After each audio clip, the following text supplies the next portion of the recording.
buenos días, es un gusto recibirles con las primeras noticias de TV Ciudad en una jornada muy fría. Miércoles, 4 grados de temperatura a esta hora en Capital. Saludo cordial a quienes nos siguen por Uniradio, la radio de la Universidad de la República, 107.7 de FM, por señal abierta, 6.1, por YouTube y por TV Ciudad. Vamos rápidamente a repasar el pronóstico del tiempo que nos proporciona el Instituto Uruguayo de Meteorología. A ver cómo viene hoy. Bueno, la máxima es de 15 grados. La mínima es la que estamos viviendo ahora. Mucha humedad, luna hermosa que se ve sobre Montevideo. El cielo estará algo nuboso con periodos de soleado. Mañana jueves 12 de junio, 5 y 17 las temperaturas extremas, templándose un poquitito la temperatura para Montevideo. Y el viernes 13 de junio sigue el sol, algunas nubes, alguna nubosidad. 8 y 18 se irá calentando para el viernes en la jornada, dándonos un respiro con el pronóstico del Instituto Uruguayo de Meteorología. Muchos temas tenemos para compartir con ustedes hasta las 9 de la mañana y empezamos a decirles que, bueno, Uruguay ganó 2-0 a Venezuela por la fecha 16 de las eliminatorias. Esto fue en el Estadio Centenario con goles de Rodrigo Aguirre y Georgian de Arrascaeta, y con el triunfo la Celeste selló prácticamente su clasificación al Mundial, aunque algunos todavía sacan la calculadora. Más detalles en instantes nada más. El presidente del Banco Central, Guillermo Tolosa, ayer disertó en el tradicional almuerzo de ADM y dijo que Uruguay está en condiciones de derrotar al espantoso flagelo de la inflación que ha afectado al país durante 80 años. Así lo dijo, espantoso flagelo. También vamos a hablar del consumo de bebidas energizantes, que aumentó su consumo especialmente en adolescentes, cuando pasó de 37 a 70%, con un mayor crecimiento entre la franja de 13 a 15 años, sin distinción en niveles socioeconómicos. Se presentaron varias investigaciones. Ayer dimos un adelanto en esta primera edición antes de que comenzara la presentación oficial de las investigaciones. La ministra de Defensa Nacional, Sandra Lasso, dijo que si Naciones Unidas no presenta un cronograma claro en el relevo de las tropas uruguayas que están allí en el Congo, Uruguay analiza otras formas de concretar el retiro de las tropas uruguayas para que retornen a Montevideo, incluso sin que haya relevo. Comenzó el juicio oral de la operación Océano, que está a cargo del juez penal Huberto Álvarez, quien deberá definir la responsabilidad penal de 10 personas que están acusadas en la causa que investiga delitos sexuales contra adolescentes. También en un fallo histórico, la Corte Suprema de Argentina confirmó la condena a 6 años de prisión e inhabilitación perpetua a ocupar cargos públicos contra la expresidenta Cristina Fernández en un contexto de la causa de vialidad por obras que se realizaron en la provincia de Santa Cruz. Así que bueno, el anuncio que dijo que se iba a presentar a las elecciones de septiembre, en principio no se va a concretar con este fallo de la Corte Suprema de Justicia. Y en la entrevista de hoy vamos a estar recibiendo al psicólogo especializado en infancias y adolescencias, Fernando Olivera, para hablar del trabajo infantil, de cómo afecta a las infancias, a las adolescencias, a un día, porque mañana se conmemora el Día contra el Trabajo Infantil y Adolescente. Así que bueno, Fernando Olivera, 8:30 de la mañana para estar hablando de estos temas. Y ahora, ¿qué les parece? Momento de abrir las ventanas a las calles de Montevideo con datos del Centro de Gestión de Movilidad, ver por dónde circular, por dónde no. @IMTránsito, @MBD Transporte, para seguir en tiempo real cualquier cambio en la circulación. No hablamos de las neblinas, que ahí se ve bastante complicada lo que es la Rambla de Montevideo. Hay neblinas para esta jornada. Bueno, Gurí entre Javier de Viana y 21 de septiembre, el corte está programado hasta las 6 de la tarde por trabajos de hormigonado. Mario Casinoni entre Francisco Canaro y Ana Monterroso, el corte será hasta las 4 de la tarde. Y Millán entre Bel y Garzón, el corte será hasta las 5:30 de la tarde por repavimentación, que se va a extender hasta el 13 de junio. Y comenzamos el desarrollo informativo hablando de Uruguay, que anoche, bueno, sorprendió con gusto porque ganó a Venezuela 2-0 por la fecha 16 de las eliminatorias con goles de Rodrigo Aguirre y Georgian de Arrascaeta. Con el triunfo, la Celeste alcanzó los 24 puntos en la tabla y selló prácticamente su clasificación al Mundial, que se jugará en Estados Unidos, México y Canadá en el 2026. En otros resultados, Bolivia derrotó a Chile 2-0 y lo eliminó de la Copa del Mundo. Brasil volvió a la victoria y se clasificó al Mundial. Ecuador, con su empate a 0 como visitante del Lima ante Perú, también está en el Mundial. Argentina y Colombia empataron 1-1 en Buenos Aires. Argentina está primero con 35 puntos. Ecuador y Brasil tienen 25 unidades.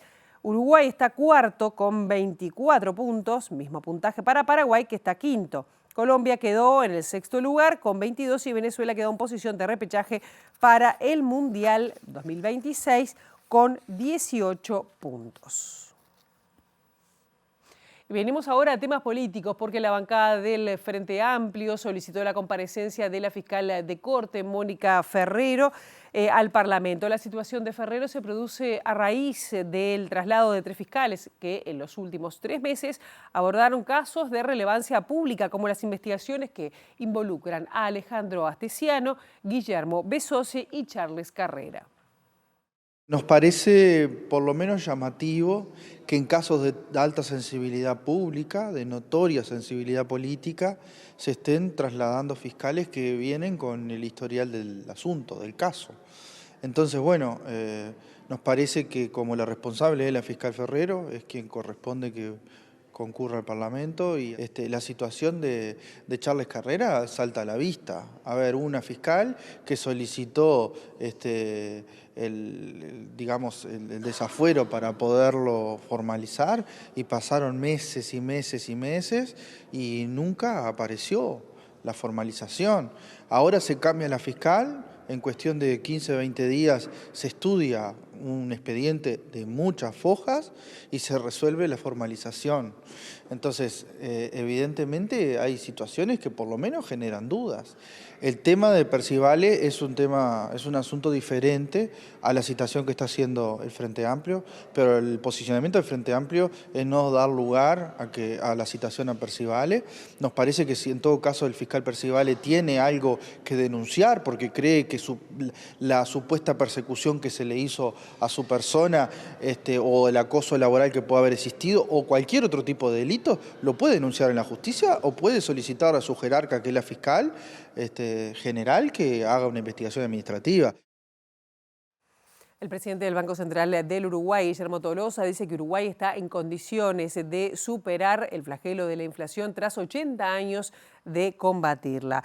En el almuerzo mensual de la Asociación de Dirigentes de Marketing, el jerarca destacó que ha logrado contener la inflación con el mecanismo de las tasas de interés, abandonando el ancla de tipo de cambio que nunca funcionó y también el criterio de rango meta para pasar al rango de tolerancia ubicado en 4,5%. En épocas de crisis o de pandemia, de problema de salud mental, los que hablamos públicamente tenemos una responsabilidad acá. Dado que no abundan mucho las buenas noticias en el mundo de hoy, cuando hay una buena noticia tenemos que hacer realmente una pausa para tratar de asimilarla, porque hay muy poca buena noticia y tenemos que realmente incorporarla. No sé si se dan cuenta de la dimensión de lo que estoy diciendo. El país hace 80 años está en un esfuerzo, en un intento de bajar la inflación y hoy estamos en el mejor lugar que nunca estuvimos en estas 8 décadas. Estamos mejor que nuestros padres, o muchos de nosotros mejor que nuestros abuelos, mejor que nuestros vecinos del otro lado del río. Terminamos de encontrar la tecnología, pero también de construir con los años los pilares, la infraestructura, digamos, los fundamentos para terminar de raíz con este espantoso flagelo que nos aquejó durante 80 años. Y acá vamos con otro bien escaso en el mundo de hoy, que es la gratitud, digamos, porque este logro que trasciende, por supuesto, a nosotros que acabamos de llegar, pero además trasciende diferentes partidos políticos, está montado sobre el carácter de los gobernantes a través de estas últimas décadas, ¿no? Y su fibra moral para negar cuántos proyectos, ¿no? Cuántas ideas que hubo que decir que no, a los legisladores que tuvieron que decir que sí, a veces a presupuestos que no les gustaban mucho, pero los aprobaban para evitar males peores, a los manifestantes que siempre tenían la opción de ser más radicales y más agitadores en sus demandas y en los momentos críticos se llamaron a prudencia, digamos. Esto descansa y está parado sobre lo que es la fibra moral de nuestro país. Y vamos a hablar de temas sanitarios porque en el lapso de 10 años aumentó el consumo de bebidas energizantes en adolescentes, pasando de 37 a 70% en adolescentes de 13 a 15 años desde 2014 a 2024. Este y otros datos surgen de las 3 investigaciones que se dieron a conocer en las últimas horas en el marco de la jornada de formación sobre este tipo de productos organizada por la Secretaría Nacional de Drogas. Es una confirmación de una tendencia que se está dando desde el 2014, donde hay un crecimiento exponencial de consumo de bebidas energizantes. Pasamos del 37%, que era en el 2014, a casi el 70% de los gurises que consumen energizantes en el último año, ¿no? No solo por sí mismo el consumo de estas bebidas tiene sus riesgos para la salud, sobre todo cuando se consume demasiado, sino que además la combinación con el alcohol lo torna doblemente peligroso. La que creció más fue la franja etaria del más chico, entre 13 y 15 años. Entonces, de hecho, la sustancia que tiene la edad de inicio más temprana son las bebidas energizantes. La tercera parte consume por el valor agregado de estimulante que tiene la bebida. Es decir, algunos lo consumen porque les gusta, pero otros definen claramente que lo usan como un estimulante para sus actividades, tanto deportivas como para estudiar, para permanecer despierto. Es decir, lo toman por los efectos. Suárez advirtió que si bien se está pensando regulaciones para contribuir a una reducción del consumo o demorar la edad de inicio, por sí solas este tipo de normas no son suficientes. Lo que se va a hacer primero es hacer prevención ambiental. La prevención ambiental implica no solo informar, sino también informar a toda la población, no solo a los jóvenes, y fundamentalmente a los padres que tomen conciencia de que estas bebidas no son inocuas, que en realidad no son energizantes, son estimulantes, y para un cerebro en desarrollo eso es muy peligroso. La ministra de Defensa Nacional, Sandra Lasso, dijo que falta liderazgo a Naciones Unidas para concretar el relevo de las tropas uruguayas que están en el Congo. El traslado debió realizarse hace 4 meses y se ha demorado por la ofensiva del grupo guerrillero M23 sobre la ciudad de Goma, en el marco de la cual en el mes de enero fue asesinado un soldado uruguayo. Lasso dijo que si Naciones Unidas no presenta un cronograma claro, Uruguay analiza otra forma de retirar las tropas, incluso sin el relevo. Estamos en una ciudad donde está enmarcado en nuestro batallón, que es una ciudad sitiada, tomada por un grupo insurgente, que es el M23. Nosotros comprendemos las dificultades que hay para dejar ese batallón, pero hoy por hoy la prioridad son nuestros soldados, es la vida y la salud mental de los mismos. Por lo tanto, si Naciones Unidas no se hace cargo de traerlos, nosotros vamos a tener que tomar medidas y traerlos de todas maneras. Porque en definitiva esto también tiene un efecto en quienes están listos para ir y para hacer el relevo, porque también va generando las dudas que tienen que ver con este tipo de estrés a partir de lo que ha sido bajas humanas en el contingente, de lo que es, reitero, un permanente goteo de integrantes del contingente que llegan con dificultades y que es una situación que ya es insostenible. ¿Ingresar puede ser una misión riesgosa?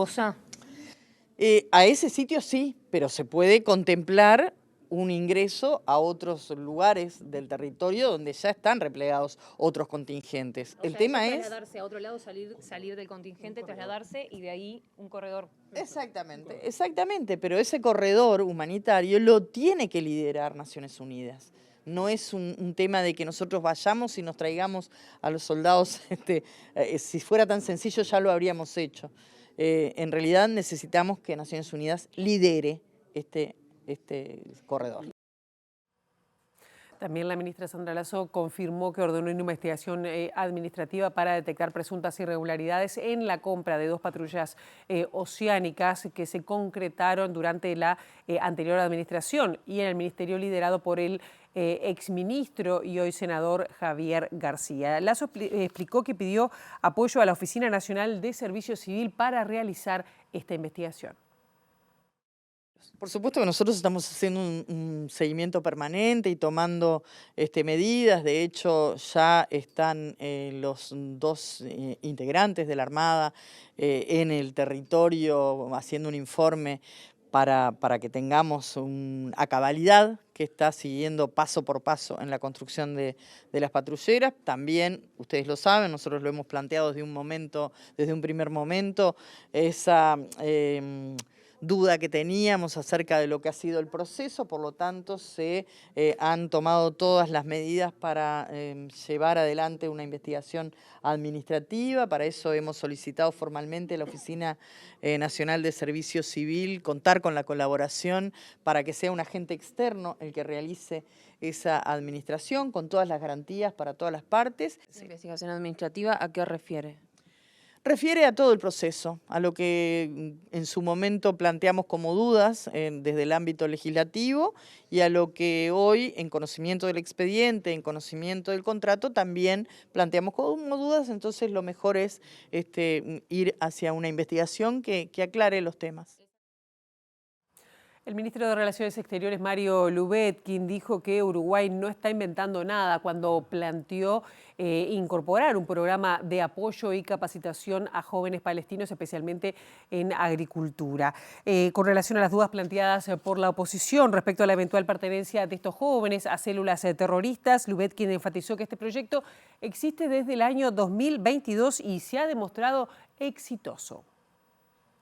Nosotros que hemos hablado con las autoridades danesas y Naciones Unidas diciendo, nosotros sobre agricultura sostenible sabemos si efectivamente hay algunos muchachos técnicos de alto nivel que después puedan crear sus propias empresas y que nosotros podamos darle un poco de capacidad técnica por unos meses y que tienen además que saber, porque para nosotros no es fácil formar muchachos en árabe, por lo tanto tienen que saber inglés, tienen que tener un buen manejo de conocimiento internacional. Si lo podemos hacer, lo vamos a hacer. Es un problema de voluntad, de ganas de ayudar de alguna manera. De la misma manera que el presidente habló de ver los mecanismos de ayuda alimentaria, si efectivamente llegan, porque si no, no vamos a hacer ningún esfuerzo. De la misma manera que la Cancillería está coordinando con otras cancillerías, no solamente de América Latina y del mundo, para hacer un plan de ruta concreto que ayude, y probablemente la próxima semana yo viaje a Nueva York, justamente para verme con otros colegas cancilleres del mundo, para hablar planes de ruta concretos. Ahora hay que ser concretito, hay que ser tangible y no solamente mantenernos en la discusión de documentos y contradocumentos. Bueno, nosotros informaremos a la oposición, pero estamos hablando de un proyecto que empezó en el 2022 que ha sido exitoso desde el punto de vista técnico-profesional, que ha sido exitoso, que no tiene nada que ver con ninguna otra cosa que es la capacidad técnica. No se está inventando nada, nosotros no nos podemos inventar nada. Hemos tomado algún proyecto exitoso de algo que nosotros podemos dar una mano. Basta, no tiene más que eso. Y nos vamos a otra cartera porque el ministro de Ganadería, Agricultura y Pesca, Alfredo Fratti, destacó la trayectoria del nuevo presidente designado aún al Instituto Nacional de Colonización. Estamos hablando de Alejandro Henry Rodríguez en sustitución de Eduardo Viera, que en los próximos días espera mandar al Parlamento para que se pueda aprobar la venia. En el caso del campo de colonización que ha generado toda la polémica, este campo de 4.000 hectáreas que compró en el departamento de Florida, el ministro dijo que se han dado todas las explicaciones del caso. Si alguien cree que hay dolo, que está mal, y bueno, dan los recursos de la justicia, pero después déjennos trabajar, porque la verdad que tuvimos una semana o dos dedicando energía a esto cuando habíamos venido de China haciendo un convenio para entrar harina de soja, harina de colza, una granja allá, otra acá, ahora vamos a Japón para tratar de ver si nos pueden ayudar con el tema de la madera, con el tema de la agricultura, y esa es la función del gobernante y lo que deberíamos estar pensando todo como país y no poniendo palo en la rueda que en definitiva no tiene ningún resultado, porque después de todo este lío que 15 o 20 días la gente hablando de este tema, yo estaba en China y no podía creer, porque de madrugada, ustedes obviamente porque tienen su trabajo, me consultaban por este tema, con ese mundo que tenemos para avanzar en ese país, bueno, estar discutiendo la compra de un campo que es lo más normal del mundo, que ha pasado siempre. Es más, nosotros estamos pagando hoy 6.000 hectáreas que compró el gobierno anterior, que no había recursos, que está poniendo colonización. Entonces, capaz que tenemos que discutir si aquella compra estuvo bien o no. Yo soy de los que creo que hay que avanzar. Y me parece que cada vez que el instituto compra es un avance, porque es un capital que tenés para el país. Fíjate que Noruega, por ejemplo, en el petróleo, no lo gasta todo, está guardando para las generaciones que vienen. La capitalización que tenemos los uruguayos a través de colonización no le hemos prestado atención. Los responsables de Conexión Ganadera, Pablo Carrasco, Ana Yedukov y también Daniela Cabral, también estuvieron ayer ante la justicia, donde admitieron ante el fiscal de lavado de activos, Enrique Rodríguez, haber utilizado el dinero de las inversiones para comprar apartamentos. Además, Carrasco, el director de la empresa Conexión Ganadera, aseguró no conocer balances y todos responsabilizaron de la situación a Gustavo Basso, el socio fallecido el año pasado. En la audiencia realizada en el marco de la investigación que desarrolla el fiscal Enrique Rodríguez, tanto Carrasco como su esposa admitieron la compra para sus hijos en 2022 y 2024 de 2 apartamentos por valor de $300.000, cada uno con el dinero de la empresa, según surge de los audios difundidos por M24. El fiscal también preguntó a Carrasco sobre las crecientes pérdidas y deudas en el emprendimiento que no impidieron que se siguieran distribuyendo ganancias a los dueños. El hecho de que la empresa haya priorizado el pago de utilidades mientras se enfrentaba a este escenario comprometió su estabilidad financiera y generó una erosión gradual de sus recursos, lo que sugiere un posible vaciamiento de la empresa. Bueno, yo no... ¿Qué sabe de todo esto? Nada, más que veníamos bien. ¿Cómo vas? Usted ya le estaba debiendo $7 millones. Venía de 2023, tema sequía.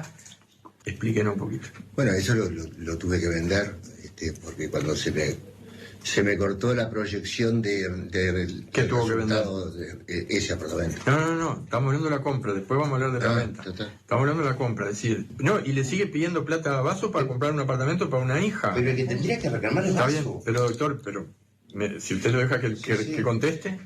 Eso no, yo estoy hablando de la conducta suya, a Basso no lo tengo por preguntarle. Además, por lo que usted me dice, Basso era un negociante que le cobraba interés y prestaba dinero. Ese es un tema. Yo le estoy preguntando a usted, porque el que hace la inversión y el que pide plata es usted. Yo tenía un panorama excepcional para Banderas este año, a un precio récord de los ganados, y yo no pude concretar este ejercicio que debe haber sido un ejercicio de $10 millones.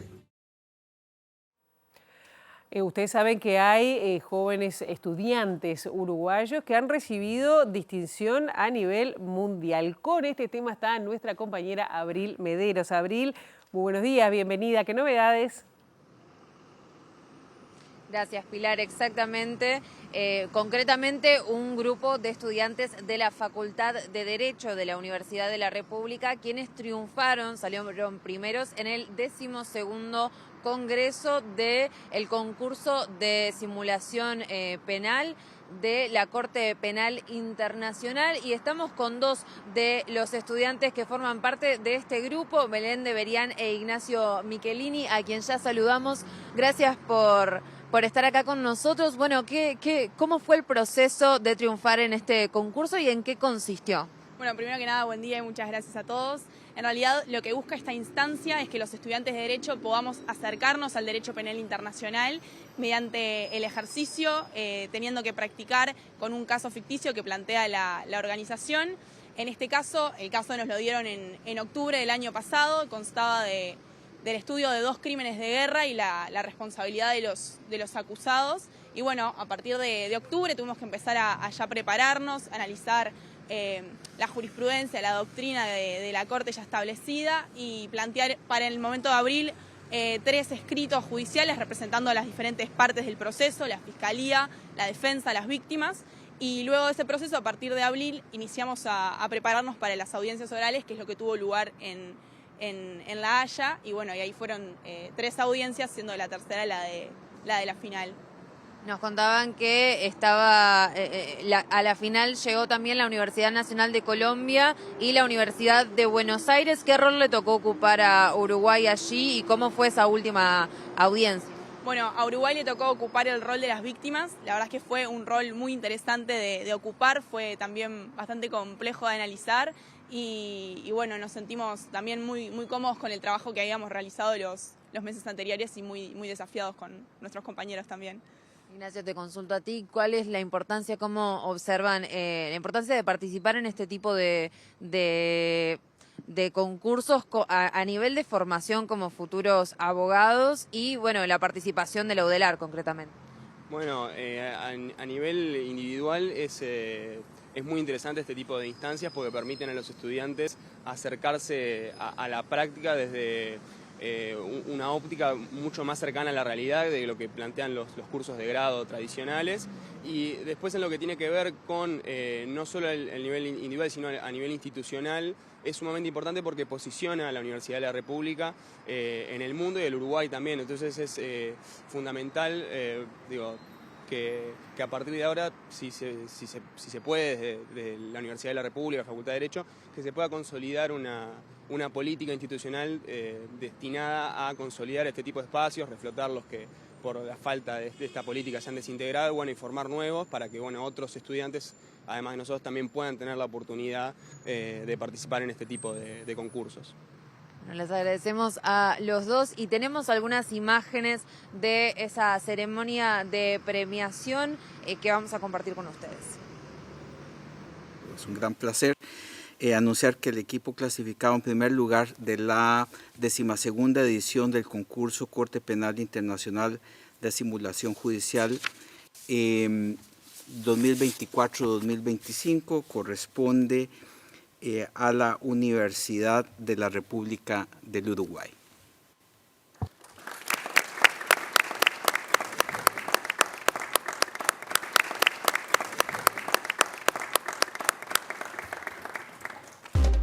En este segundo bloque de MB Noticias vamos a estar hablando del Día Mundial del Trabajo Infantil, un día que se conmemora el 12 de junio, esto es mañana.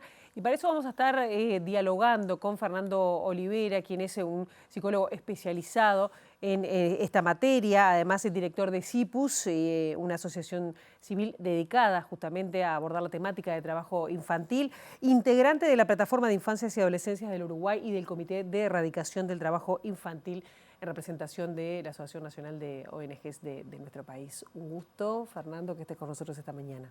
Buen día y muchas gracias por la invitación. Y quiero hacer una pequeña aclaración, no es el día de, sino es el día contra el trabajo infantil. De todos modos era concientizar sobre eso. Igual tenemos 364 días en día de trabajo infantil y es muy histórico, así que podemos avanzar un poco. Bien por la aclaración. ¿Cuál es la dimensión, para empezar a saber de qué estamos hablando, la dimensión del trabajo infantil en el mundo, pero sobre todo en el caso de Uruguay? Bien, en Uruguay tenemos cifras que no están actualizadas, tenemos cifras que datan de 2010 y hablaban entre 68.000 y 92.000 niños en situación de trabajo infantil. Eso es alrededor del 13 y pico, 14% de la población uruguaya, de la infancia uruguaya, no de la infancia uruguaya. Actualmente se hizo, el año pasado se empezó en septiembre, una encuesta a través del INE, apoyada por el Ministerio de Trabajo, UNICEF y OIT, y ahora se están procesando los datos. Ahí hay dos puntos clave. En el 2010, cuando tuvimos cifras, no se generó política pública con respecto, no hubo cambios en la institucionalidad, no hubo cambios en cuanto a política pública. Y esta nueva encuesta tuvo algunas dificultades, entre ellas que el acuerdo de trabajo que se había hecho en el periodo anterior no contemplaba que el INE contemplaba solo la parte de relevamiento de los datos y no el procesamiento de los datos. Bueno, se llegó a un acuerdo y ahora por eso también se lenteció un poco la aparición de datos. O sea que no los tenemos todavía. No, ¿cuál es la dimensión? No, estamos muy esperanzados que para mañana se llegue con alguna cifra más global, pero en realidad ese procesamiento de datos lleva un tiempo, entre 6 meses y más. Claro, te pregunto por lo que pasó en el 2010. ¿No hay en nuestro país políticas públicas? Porque para eso sirven los datos, para generar políticas públicas que tengan una verdadera incidencia sobre el tema que se aborda. ¿No hay un tema sobre el trabajo, no hay política sobre el trabajo infantil? Bueno, este es un claro reflejo que no solo los datos no Son solo importantes. habiendo datos se puede generar política pública. No, mira, nosotros tenemos una institución, nosotros cumplimos 25 años como proyecto. CIPUS. No como CIPUS, como programa del Cardal, Ajá. que es el único proyecto en el país dedicado a la erradicación y prevención del trabajo infantil. Eso ya habla de cuál ha sido la prioridad del tema dentro de la agenda política y dentro de la agenda de política pública. El CETI fue creado en el año 2000, que es el Comité de Erradicación del Trabajo Infantil. Ahí involucra como dos institucionalidades más fuertes, vendría a ser la inspección de trabajo del Ministerio de Trabajo y la inspección de trabajo infantil del INAU. Después lo integramos ANON, las cámaras empresariales, PIT-CNT y algunos otros organismos del Estado. Pero lo que implica que solo tenemos pata de contralor. O sea, todo lo que vendría a ser prevención, promoción, el CETI no tiene un presupuesto propio. Entonces, realmente generar política pública a partir de eso, no. Después tenemos varias dificultades con respecto a esto.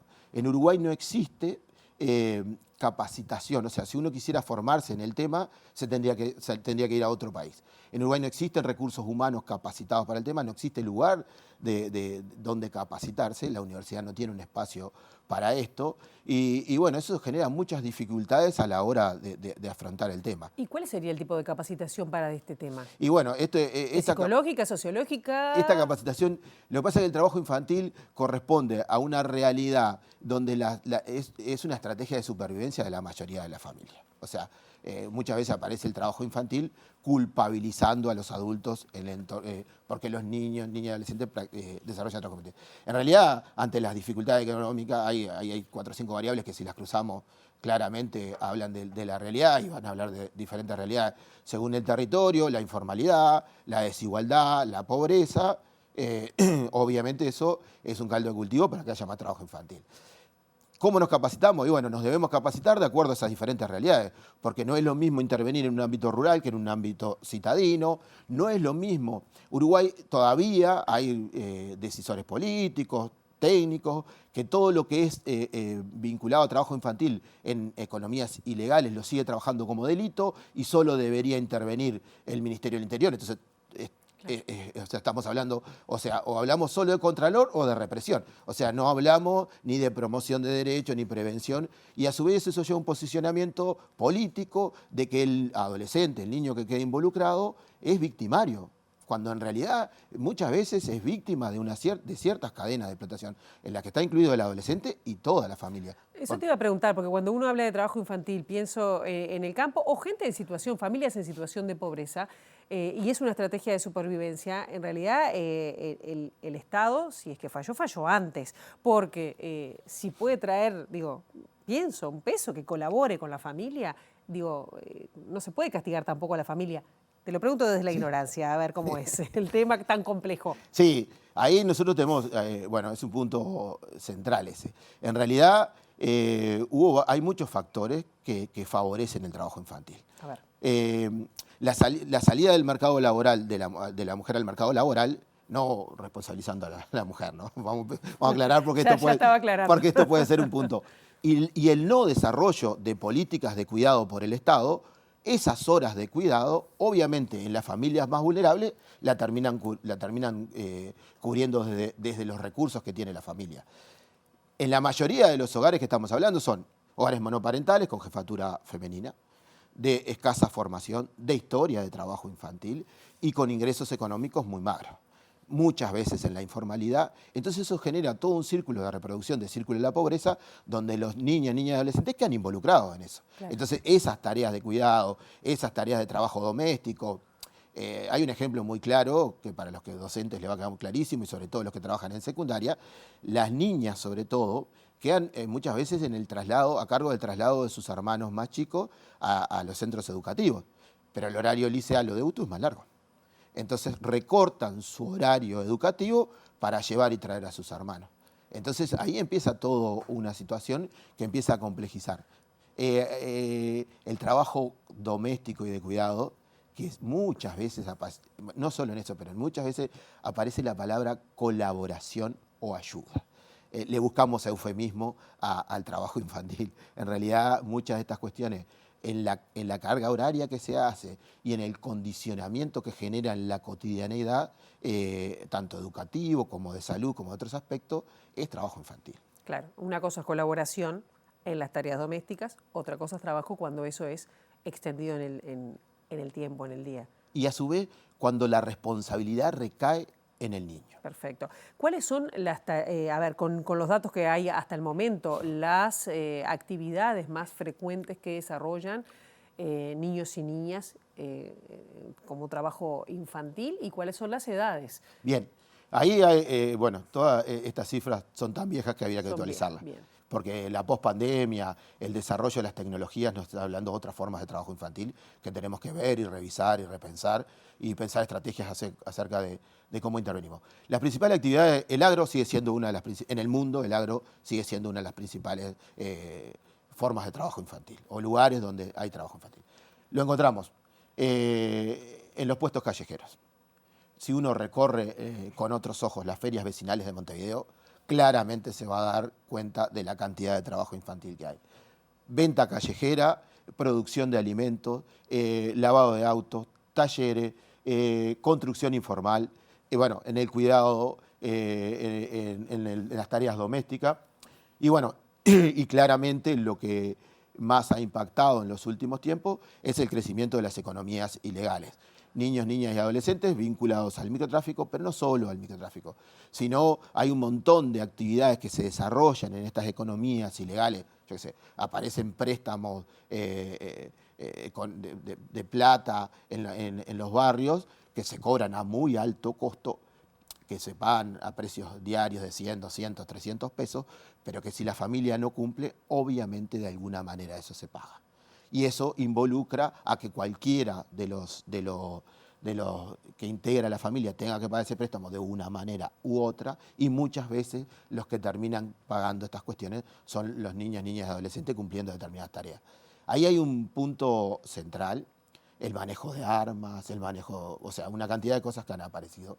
Ahí hay un punto central que en estas historias de trabajo infantil o en estas cuestiones de trabajo infantil y sobre todo en determinados contextos, obviamente la población más vulnerable es la que peor paga los platos rotos en esto, ¿no? Y los niños, niñas... Está más expuesto. Y claro, donde quedan más expuestos. Y ahí volvemos a unas cuestiones que supuestamente habíamos avanzado a una división sexual del trabajo previa, donde las niñas quedan más involucradas en cuestiones de hogar, encierro, y esto queda mucho más invisibilizado, y después los varones aparecen como en las ventas más hacia el afuera, construyendo una masculinidad totalmente distinta en este vínculo de masculinidades, y también se empieza a complejizar y empiezan a aparecer toda una cuestión vinculadas al tema de las armas y la resolución de conflictos en algunos territorios. Entonces ahí complejiza mucho más. Y en lo que te decía, en el desarrollo de las web y todas estas cuestiones, tenemos un mundo que se nos está abriendo, que para los que estamos en el tema es sumamente complejo. Tenemos niños influencers promovidos por los adultos, donde uno entra a esos espacios y tenemos niñas mostrando cómo se maquilla y todas estas, usando maquillaje que no sabemos ni la calidad ni nada, y en realidad son un cúmulo de chivos comerciales insoportables, pero a su vez empiezan a aparecer otras cuestiones. Mira, el otro día Argentina ha desarrollado mucho en algunos temas sobre trabajo infantil y sobre todo en la provincia de Buenos Aires, y el otro día hablando con Nicolás Viñe, que es el director de la COPRETI, que es como el CETI, pero de la provincia de Buenos Aires, estaban muy preocupados con el tema de que Uruguay está siendo usado como producción o vienen a producir algunos productos televisivos con niños, porque la reglamentación argentina no se los permite y en Uruguay hay gran parte de esas cuestiones que no están reglamentadas. Así que ahí tenemos otras cuestiones como para poner el foco. Empiezan a aparecer cuestiones de juegos clandestinos en la red. Eso produce determinadas ganancias que son en determinados juegos, y esas ganancias se venden y se cotizan en un mercado, entonces los niños quedan promovidos dentro de juegos clandestinos, vendiendo productos y generando... Claro, ¿se necesita más normativa entonces, aplicar normativa para combatir el trabajo infantil? Se necesita decisión política, adecuación normativa y formación. Esas son cuestiones. Y necesitamos de una vez por todas construir el primer Plan Nacional para la erradicación y prevención del trabajo infantil, que contemple las diferentes realidades de los territorios, ya sea ciudad, campo, fronteras terrestres. Rivera y Chuy tienen otras características, ciudades más chicas, ciudades más grandes, realidades más metropolitanas, que contemple cuestiones de género, étnico-raciales, sociales, culturales y económicas. ¿Y eso está previsto? ¿Hay algún avance en ese sentido? ¿Lo ven ustedes como organizaciones de la sociedad civil? Venimos avanzando. Desde el CETI el año pasado elaboramos un documento base que pone en evidencia estas necesidades y se ha ido avanzando, se ha ido conversando. En realidad esta transición en algunos ámbitos ha sido más lenta que el 1 de marzo, entonces vamos avanzando hacia determinados lugares. Tenemos como cierto diagnóstico común, pero bueno, necesitamos avanzar mucho más. Y sobre todo necesitamos pensar cómo generamos protección a las infancias en la informalidad y en estas cuestiones de las economías ilegales. Ahí hay dos puntos que son grandes desafíos para pensar. Bien, Fernando Olivera, se nos acabó el tiempo, pero nos dejaste con muchas cosas para pensar y vemos cómo sigue esto y cuáles son los anuncios mañana. Tengo una pequeña invitación para hacerles. Mañana va a haber un acto oficial en el Ministerio de Trabajo en la mañana, pero en la tarde, en el ex mercado modelo abierto, vamos a hacer una actividad lúdico-recreativa para niñas, adolescentes, circo, básquet, radio, niños, adolescentes periodistas de la plataforma en vivo, una cantidad de cosas de 14 a 16. Los invitamos a todos a ver un DJ, que es como deberíamos transformar y contemplar esta realidad de estos niños. El mercado fue un lugar histórico de trabajo infantil y ahora es un hermoso lugar abierto, de calidad. ¿En qué horario? De 14 a 16 horas. Los esperamos a todos. Muchísimas gracias. Gracias por la invitación. Bien, nosotros ahora vamos con otros temas porque comenzó este martes el juicio oral de la denominada Operación Océano, que está a cargo del juez penal Huberto Álvarez, quien deberá definir la responsabilidad penal justamente de 10 acusados de la causa que investiga delitos sexuales contra adolescentes. Después de 5 años da inicio al juicio oral de esta causa que ha sido muy pública, conocida como Operación Océano. Lo que se produjo en el día de hoy es el alegato de apertura por parte de la Fiscalía, que es donde la Fiscalía desarrolla su teoría del caso, presenta el caso ante un juez. No se olviden que el juez Huberto Álvarez no ha tenido contacto con la causa, más allá de lo que conoce por los medios, digamos, como cualquier ciudadano, no está contaminado, por decirlo de alguna forma, en la causa, entonces va a estas instancias a recibir la información por primera vez. En función de eso, la Fiscalía presentó su alegato de apertura, luego las defensas harán también sus alegatos. Esta es una instancia que, si bien es la última parte del proceso, digamos, puede llevar un buen tiempo. Estamos hablando de semanas, meses, no podría decirlo con exactitud, pero al tratarse de 10 imputados, las defensas van a hacer su alegato en cada uno de los casos, después va a haber una etapa de producción de prueba. Así que estamos hablando de la máxima garantía que tiene una persona, que es llegar a un juicio oral, pero no es que se vaya a tomar una resolución mañana, va a ser una instancia que va a... En esta última etapa del proceso se van a generar nuevas pruebas, pero hay otra ya incluida en el expediente de especial relevancia, que son las declaraciones de 8 víctimas. Al inicio de esta causa, en 2020, hubo más de 30 imputados, varios de ellos fueron sobreseídos, pero se llegó a un acuerdo de proceso abreviado con 10 de las personas investigadas que reconocieron su responsabilidad y tienen condena definida. Distintos colectivos están convocando a una concentración en Plaza Cagancha a las 5:30 de la tarde para luego marchar al Ministerio del Interior para reclamar por 2 muertes de pacientes con padecimientos psiquiátricos a manos de la policía. Los colectivos reclaman que se llame a la Comisión Intersectorial de Salud Mental para evitar justamente este tipo de situaciones. Entendemos que también asume un nuevo gobierno que declara en crisis la salud mental en Uruguay y que tiene que generar algunas acciones para poder profundizar que este tipo de cosas no nos pasen, ¿no? Entonces, bueno, vamos a juntarnos también como forma de ir entendiendo y procesando estos dolores que que no tienen que ver con culpas de uno o de otro lado, sino que entendemos que estamos todos muy mal, ¿no? Una de las cosas que solicitamos también es que se convoque a la comisión intersectorial para poder empezar a dar respuesta y a pensar entre todos los involucrados, bueno, cómo vamos a abordar algo que la sociedad nos está diciendo, y es que cada vez parece que estamos más violentos, más desbordados, y necesitamos, bueno, juntarnos para pensar, ¿no? Baroni recordó que una persona con padecimiento psiquiátrico fue asesinada por la policía en Durazno y otra en el Hospital de Clínicas, así como policías que se suicidan. Dijo que no debe haber armas en las emergencias. Hay como un desborde que merece que le pongamos atención, pero sobre todo que lo tratemos con respeto, ¿no? Porque acá estamos hablando también de muertes, de compañeros, de amigos, de familiares y de trabajadores. Entonces queda en evidencia que la salud mental ya excede solamente a salud, no es un tema solamente de salud o de un ministerio, sino de que todos los ministerios y todos los involucrados, incluido el Ministerio del Interior, por eso vamos a marchar hacia ahí, de verdad ponga las barbas en remojo para ver qué acciones va a tomar, que impliquen esto, ¿no? Formación, capacitación, sensibilización.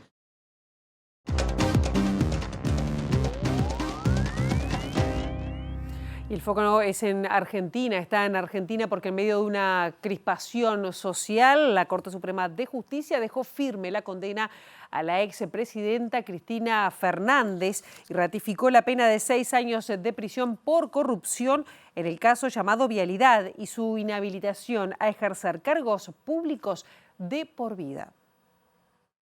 Esta Argentina que hoy estamos viviendo no deja de sorprendernos porque al cepo del salario que le ha puesto el desgobierno de Javier Milei, ahora el Partido Judicial le agrega el cepo al voto popular. Una novedad realmente.